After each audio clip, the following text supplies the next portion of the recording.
The prices of the fragrances in this my wish list, they are cutting my neck.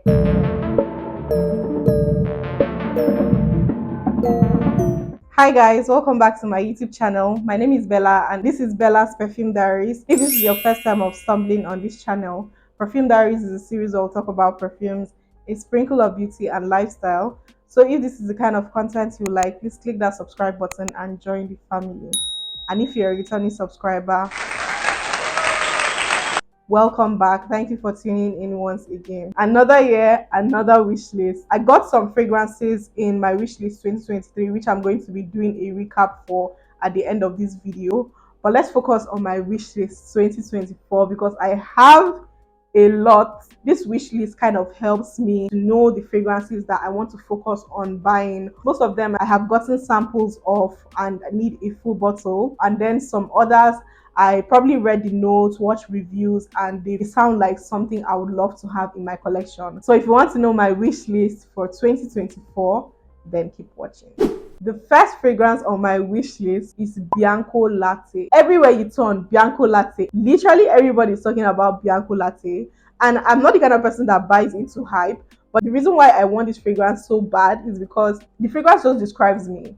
The fragrance has caramel, it has vanilla. It's literally the perfect gourmand. You guys know I'm a gourmand girl, so I can never say no to a gourmand. I want that fragrance so bad. Like, it's a need at this point. I just pray I get a good deal on it because the price of that perfume is pricing. The prices of the fragrances in this my wish list, they are cutting my neck. So that's number one on my wish list, Bianco Latte. The second fragrance on my wish list is Hot Couture from Givenchy.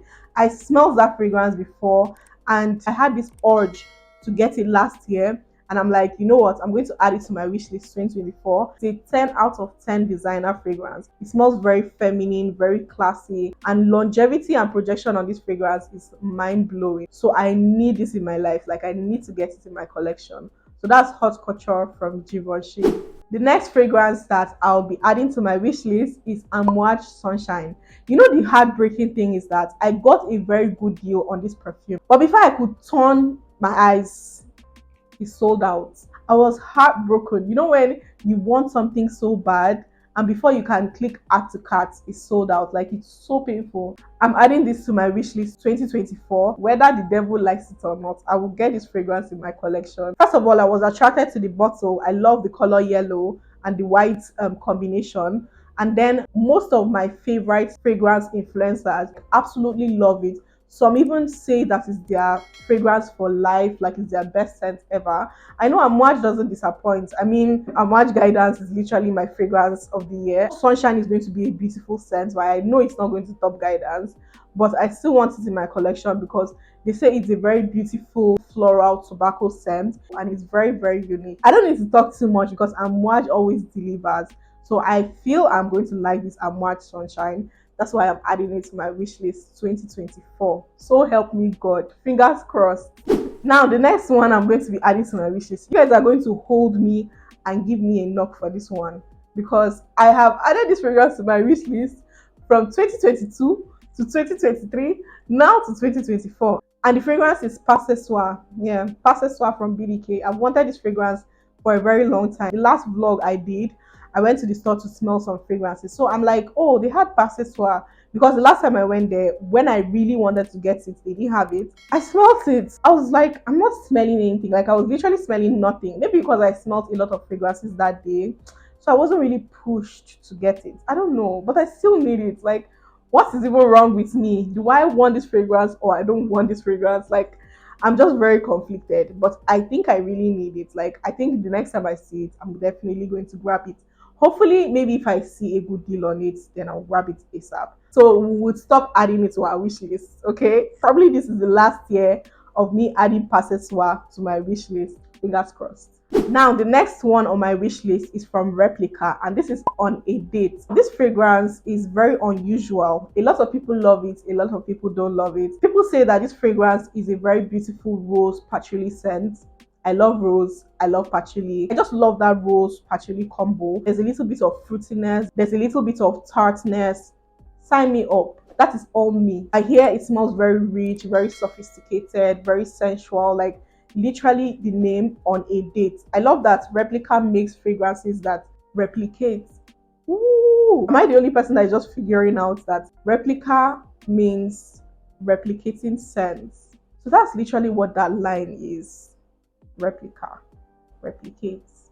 You guys don't make me look stupid. Let me know in the comment section if you also figured out that was what replica meant. What are the odds? Anyway, back to the fragrance. Replica on a date is very strong on my wish list, and I hope, because I hear that fragrance is either very scarce or is discontinued. I'm not so sure, but I really, really, really need it in my collection. I have very few fragrances from the Replica line that I love. I love By the Fireplace. I love Jazz Club. I had Coffee Break, but I decluttered it. Now, thinking about it, I think I want Coffee Break back in my collection because I've been craving that scent recently. That's the thing about your nose changing. One minute you're liking a scent, next minute you're not liking a scent. I definitely have some fragrances that I loved at first, but now, right now, I just can't stand it. Maybe if you guys need a video on that, let me know in the comment section. But that's number 5 on my wish list, on a date, Replica from Maison Margiela. Now, number 6, you guys are going to hold me again for this one because why haven't I gotten this fragrance yet? This is 100 Silent Ways from the Chanel. I don't want to hear it. Just don't say anything. This fragrance has been on my wish list for 3 consecutive years. I'm sorry, guys. I'm just trying to get a good deal on these fragrances. That's why I'm stalling. But I want this fragrance in my collection because I've run out of my Black Opium, the OG, and they said this is like a more sexy, a more refined, a more rich version of Black Opium, which I absolutely love. And then there's an added creaminess in it. I think I've smelled this before in the store. This beautiful tuberose scent with vanilla. But then saying that it's similar to Black Opium, there has to be coffee in it, right? And patchouli. I'm not really sure, but I would love to get it on my wish list this year. Now, number 7 on my wish list is Ataya. I don't know if I'm pronouncing that correctly. From Perfumes de Mali. So this fragrance is actually on the men's side. Like, it's in the men's category. But a lot of people say it leans more feminine and it smells like a beautiful gourmand with vanilla. You guys know I can never say no to vanilla. The hype on this would make me get it. This is one of those fragrances that would make me get it because of the hype, even as it is marketed as a man's fragrance. I don't like to wear masculine fragrances because I'm not a man. I'm a girly girl and I love feminine perfumes. I love men perfumes on men, but I love feminine perfumes on me. But I can choose a very beautiful masculine perfumes for men. I just don't wear it personally. Most times when I want to try a masculine perfume, I use my cousin, I use my brother, I use any other man that I can use. The funny thing is that when I try these fragrances on them, it smells sexy. Like, I don't know what it is with men's chemistry that make men's fragrances smell very sexy. But when I wear it on me, I'll just be like, ugh, I cannot stand men's fragrances on me. Coming back to Altair.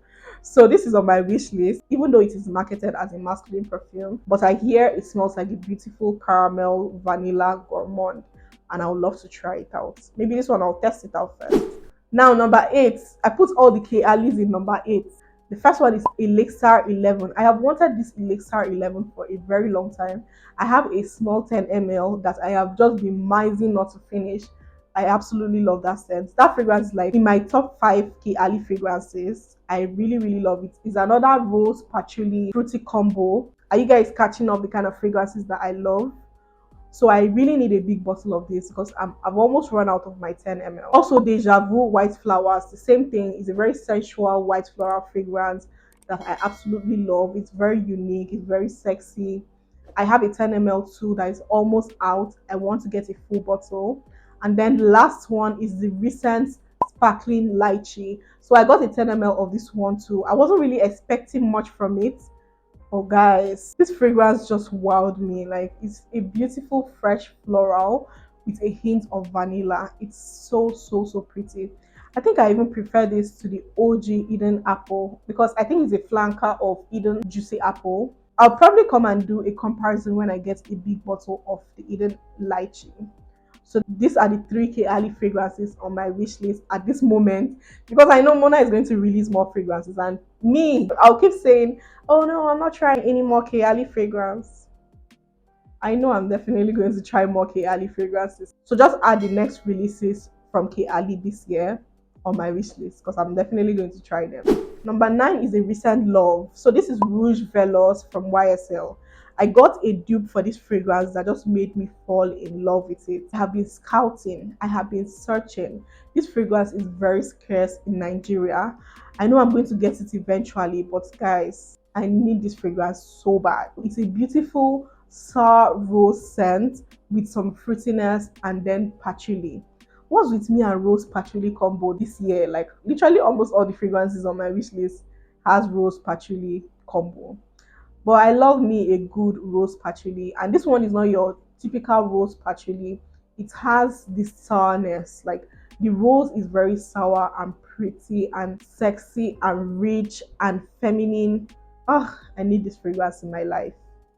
So that's Rouge Velours from YSL. And then the last fragrance on my wish list is Creed Carmina. I have been craving for the perfect cherry scent, and people swear that this is the perfect cherry. And I love that the bottle of the fragrance is purple, so it kind of gives me these dark purple cherries. I have dark cherries from Bodycology, and I love that body mist. I don't know if it's going to be remotely close to what that body mist smells like. If it's like a richer version of that body mist, I would absolutely love it. And I think I want to add one more Creed fragrance to my collection because I have Silver Mountain Water. Maybe I'll add Creed for her, and then this Carmina. I need this Carmina in my collection. I know Creed does rich fragrances, so I'm not going to be disappointed. Fingers crossed. So that is my wish list for 2024. Let me know in the comment section what fragrances you have on your wish list for this year. Encourage me in the comment section. Let it not be like I'm the only person that is packing fragrances for this year. I know I mentioned that I'm on a no buy 2024. Like I don't want to buy any fragrances this year. But who am I deceiving? Would I even survive one day without getting a package at my doorstep? But I'll try. Maybe I'll just make January, no buy January, no buy February. I'm not making any promises. I'm not making any promises. I'm trying very hard not to buy so much fragrances this year. Hopefully that works out. So those are the fragrances on my wish list for this year. Now let's do a recap of last year. Which fragrances did I buy from my wish list last year? Was it a like, a love, or a letdown? The first one I'll be talking about from my wish list last year is Escapade Gourmand. When I mentioned it last year, I said Escape Gourmand. I watched that video back and I'm like, what the hell is Escape Gourmand? Anyway, this is Escapade Gourmand from Maison Mataha. This is a very beautiful vanilla caramel scent. I got this fragrance as a birthday gift to myself, and the dent is denting. This dent is huge to me. Because do you know how expensive this fragrance is? When I saw that this fragrance has started having a very visible dent, I'm like, you know what? You have served your purpose. You can go and relax now. I put it at the back of my shelf because I do not want this fragrance to finish. I might just revisit it, but definitely not going to finish it this year. So this was a huge love for me, even though I never ever sampled it. So I just blind bought it, hoping that I would love it. And I absolutely love this. Is the perfect vanilla for me, like the perfect pure vanilla extract. So that's Escapade Gourmand from Maison Mataha. Now the next fragrance that I got from my wish list 2023 is Gucci Flora Gorgeous Gardenia. I wasn't really expecting much from it, so I got this fragrance probably because of the bottle. Actually, I think it's because of the bottle, and somebody mentioned that it's a very beautiful bubblegum tuberose fragrance. And I'm like, okay, that would be fun to have in my collection. I don't hate the fragrance, but I don't love the fragrance. I just like it. So it's a like for me. It's just a very fun, bubblegum, girly, everyday scent. And surprisingly, this fragrance gets me tons of compliments, even though I don't really rate it very high, but it gets me a lot of compliments every single time I wear it. So this is a like for me. Gucci Flora Gorgeous Gardenia. The next fragrance I got out of my wish list 2023 is Mon Guerlain Intense. I've had this fragrance on my wish list for a very long time because I had a dupe that I was using that I really loved. It's like vanilla mixed with lavender. It's just really pretty, very stunning, very calming, very grown. I really love it. Like, it's absolutely gorgeous. When I got this fragrance, the first thing I did was to put it at the back of my shelf because I want this fragrance to macerate to the point where it becomes very rich. The dupe I was using, I let it macerate for a very long time. And if I go back and smell that dupe, it smells very rich. And that's the same thing I want for this. So I'm letting it macerate at the back of my shelf. So that's Mon Guerlain Intense. This is an absolute love for me. The next fragrance I got out of my wish list last year is Scandal Le Parfum. I know I mentioned on that wish list that I already ordered mine and it was on the way to me. Guys, when that fragrance came to me, I discovered it was a fake. Like, I was so heartbroken, so I returned it ASAP. And then I got a sample for it because even though I haven't smelled Scandal Le Parfum before, I know that it smells very similar to Hypnotic Poison by Dior. I have used Hypnotic Poison before, so I know what it smells like. But when that Scandal came, the Scandal wasn't scandaling. Like, it was not smelling anything like Scandal or anything like Hypnotic Poison. So I returned it back ASAP. But this, however, is 100% authentic and it smells very similar to Hypnotic Poison. It has that almond mixed with that vanilla. It's a very, very pretty scent. It's a very good alternative. If you love Hypnotic Poison but you want to switch to something else, you can try Scandal Le Parfum. If I'm able to find a good deal, then I'm going to get a full bottle of this. But to me, I feel that this fragrance is a like. So that's Scandal Le Parfum from Jean Paul Gaultier. The last fragrance that I tried from my Wishlist 2023 is Angelique Noir. So this one is a sample that I got and I was so happy to have this sample. When I smelled this fragrance, tell me why this fragrance is reminding me of Burberry Goddess. Like, this fragrance legit reminds me of Burberry Goddess. It has that creamy vanilla and then that spicy ginger and a little bit of that richness that is similar to Burberry Goddess. Probably what differentiates this one from Burberry Goddess is that this one is a little more elevated, like it has that niche quality in it. To me, I feel that they are like 90% similar. I don't think anybody's talking about this. Like, Angelique Noir legit smells very similar to Burberry Goddess to me and my nose. So for me, this is an absolute love. I don't know if I'm going to get a full bottle of this fragrance because it costs a lot. And for the fact that it's similar to Burberry Goddess, I don't know. I'm not sure if I'm going to get a full bottle, even though it's a huge love for me. So that's Angelique Noir from Guerlain. So that's my recap from my Wishlist 2023. I got a lot of fragrances, but not all the fragrances I got were from my Wishlist 2023 because some of the fragrances I was not really able to get good deals on them. So the ones I was able to get good deals, I had to splurge. And then some popped up like new releases that I could not just say no to, like my Amouage Guidance. That was a beautiful discovery for me last year and ended up being my fragrance of the year. Also, I did mention one more fragrance on my wish list, Divine by Jean Paul Gaultier. I want that fragrance because of the bottle. Let me just be honest with you guys. I want it for the bottle, but let's pray and hope that it smells nice as well. But even though it doesn't, I still want it for the bottle. I feel like it's going to smell nice because it's a beautiful, fresh floral scent. You can never go wrong with fresh floral, can you? And then another fragrance is Siamani Eau de Parfum Intense 2023 edition. I want a full bottle of that one. I might even get those ones before this video drops. So that's my recap for Wishlist 2023 and the fragrances in my Wishlist 2024. Let me know your recap for the fragrances on your Wishlist 2023 and the fragrances you have on your wish list 2024. Maybe I might see something to add on my wish list from you guys' list. Unfortunately, we've come to the end of this episode. Don't forget to like this video, subscribe to this channel if you haven't, drop your scent of the day in the comment section. I would love to connect with you in the comment section. Thank you guys for tuning in to Bella's Perfume Diaries. I'll be seeing you on my next episode. Bye.